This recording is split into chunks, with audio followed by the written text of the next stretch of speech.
The penultimate match of the card and the fourth one of the night was for the WWE Women's Tag Team Championships between the Kabuki Warriors of Damage Control and Bianca Belair and Jade Cargill. And this was, for me, the perfect showcase to elevate Jade Cargill and to elevate Bianca Belair and that story where I think that will end up. This was the perfect time to build them, and it was the perfect wrestlers to build them with in a much lighter and smaller framed Asuka and Kairi Sane.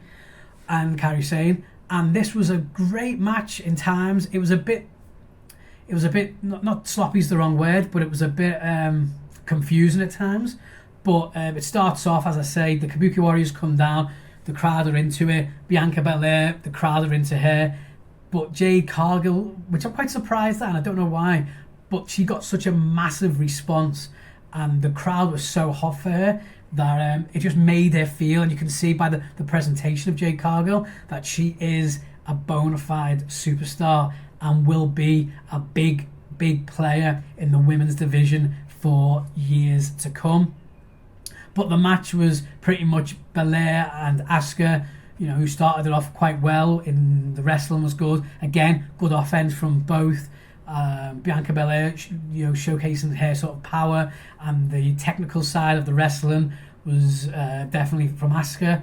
And then it changes when Kairi Sane comes into the ring, obviously being the smallest and the lightest of the four, and then Jade Cargill comes in, and the power and I say the presentation and just the presence she has in the ring was just so evident to see. She sort of takes control, and her moves aren't, I would say, as polished at the moment as Bianca Belair's, but she has got so much potential that you can see that, and she's got this aura about her. But I thought the match was great, and then there was a bit where Kairi Sane sort of knocks Jade Cargill off the side of the apron and sort of goes, I'm strong, like really funny. It was really nice to see, and just added like a little touch for me to the match.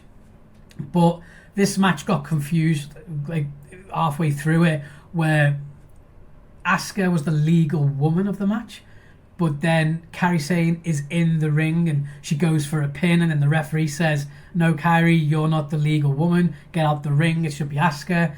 But then ends up telling Kairi to tag Asuka back in, even though we already knew that it was Asuka was the woman who was supposed to be legal. So for a few minutes, I think they just needed to reset and get back onto where they were in terms of what spot they were in the match. It was a bit of a odd couple of minutes, but because they're so good and because the crowd were on fire, it wasn't noticeable as much as if this was a very boring CD level show and the crowd went into it. You'd pick up on it straight away and go, oh god, this is just gonna be something we talk about for months to come.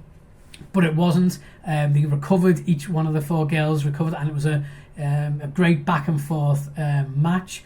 I like the offense from the Kabuki Warriors, and some really nice spots, some really quick snappy punches and kicks, and really took Jade Cargill off her feet in parts.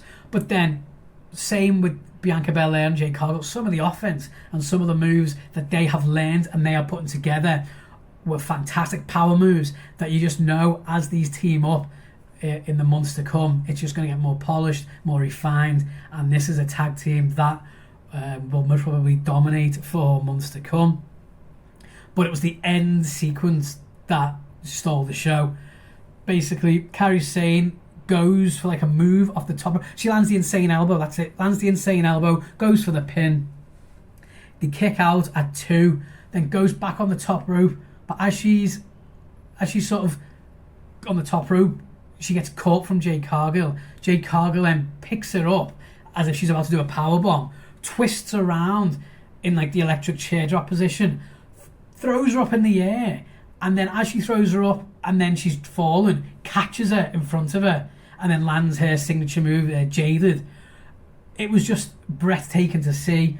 This then basically results in Asuka coming into the ring, Bianca Belair picking her up, KOD on to Asuka, onto Kairi Sane, and then gets the pin on Asuka. 1, 2, 3. We have new women's tag team champions, and I think this was the right time and the right location with the right crowd to make this change. This is going to set up now a few months of dominance. So whatever tag teams are in this division, most notably like a Piper Niven and Chelsea Green, who were the champions a few months back, to maybe challenge again. You've got the Kabuki Warriors that might ask for a rematch. You know, you've got new wrestlers in like Bianca Davenport and the likes of Lyrie Valkyria on Raw, who are singles wrestlers, but you've got the likes of Natalia on these shows as well. You've got a Naomi who's on this show. So you've got a lot of wrestlers that you can sort of form mini tag teams to showcase and go against Jade Cargill and Belair. But what you've got in Belair and Cargill are two wrestlers at the top of their game and who are really over with the crowd. And I think this is going to build up nicely for the next couple of months. And then it will result in them losing the titles, maybe around Survivor Series / Royal Rumble. And then we will go into what I believe the WWE wants, and that's a Jade Cargill program against Bianca Belair at WrestleMania 41 next year. So yeah, it was a fantastic match, another showcase of Jade Cargill, and a thoroughly enjoyable part of the show.